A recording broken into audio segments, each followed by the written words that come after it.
Well, fall is about here, and that means it's time to get out and spray your pastures again. Now, I know you might be saying, hey, I just sprayed my pastures in the spring, I gotta spray them again this fall.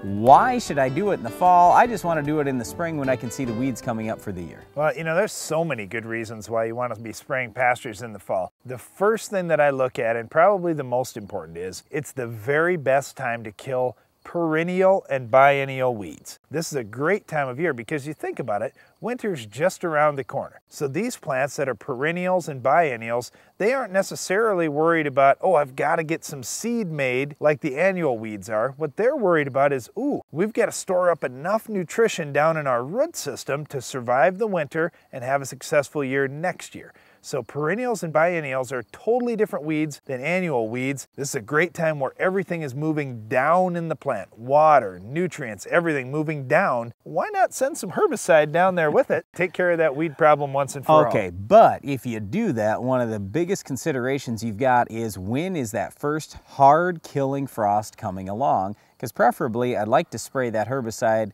at least a week and preferably 2 weeks before that hard killing frost comes along. Because what'll happen is the frost will basically shut down the plant and you'll get some herbicide in, but you won't get it all the way through the extensive root system of a perennial weed. Well, that is a big deal, and you have such an opportunity when you're talking about pasture and grassland because you aren't doing any tillage. There's nothing going on. That root system is fully intact compared to crop ground where if you've got these kind of weeds, we like no-till because then you keep that root system all together so when you spray a herbicide it moves through the whole plant. So in your pasture and grassland, it is the time to get that product down in the system. Now there's other considerations too about fall pasture spraying, like which products you're going to use, what weeds you have, and there's some differences there. Okay, so let's talk products first of all. If you've got perennial weeds, you want to make sure that you've got a very good systemic herbicide, and the best two that are on the market are Milestone and Tordon. So Tordon is kind of the old standard.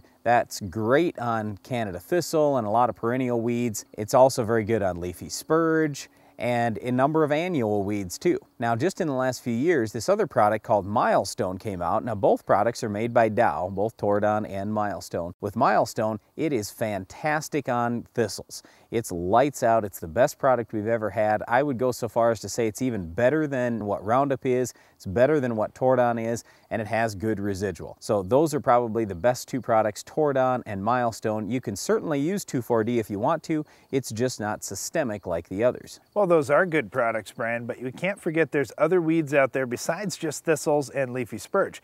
Let's say, for example, you've got some buckbrush out in your field and you need a little bit of something extra.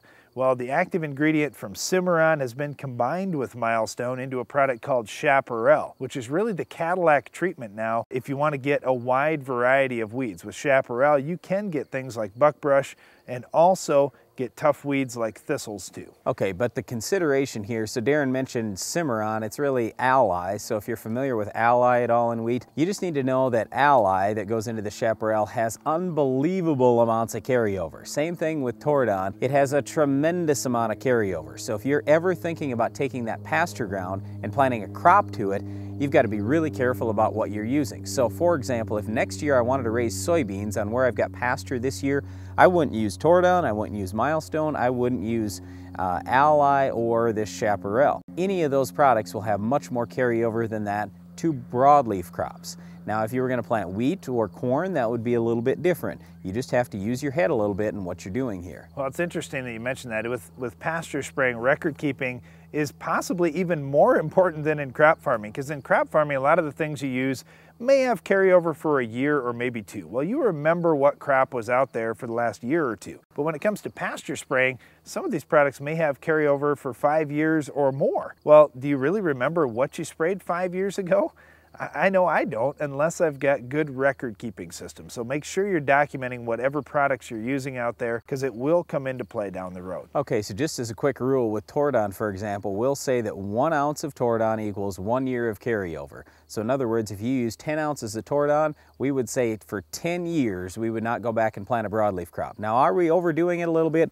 Probably. The odds are slim that it's actually going to last for 10 years. But the point is we want to be really, really safe when we're using these herbicides so we don't hurt a future crop. Now, for a lot of you, you're saying, hey, I'm just trying to control my weeds in my pasture. It's always been pasture. It's always going to be pasture. So for you, you actually want all that residual. You're going to kill some weeds going a year or 2 years out. That's a good thing. So do a good job with your Tordon, your Milestone, your Cimarron products, or Ally, or Chaparral. All those things will have some residual. If you're out there in a timely fashion this fall, before that hard-killing frost, you should do a great job for several years. The other thing is, how are you going to get these products applied? When we talk about pasture ground, some of it's pretty rough. That terrain is not real conducive for running your tractor and a pull-behind sprayer behind, and you may not want to run that self-propelled sprayer that costs you a few dollars too. But if you do get things lined up with a quality aerial applicator, whether it's a plane or in many cases a helicopter, they can do a nice job for you on those hills and reclaim some of that ground that your cattle aren't taking full advantage of. Okay, Darren mentioned water. We just want to make sure you're aware Tordon kills fish. It also kills trees. You got to be real careful with Tordon. With Milestone, that can be used closer to water. With 2,4-D, if you get an aquatic labeled 2,4-D, you could potentially spray right over the top of water. The other thing is, coming back to what I said about controlling weeds possibly for several years, just keep in mind that even though you may have soil residual, it might not kill every single weed. So you might wipe out a Canada thistle patch, but there might also be some other weed seeds that could germinate and could come up next spring. So certainly if you do a good job fall pasture spraying,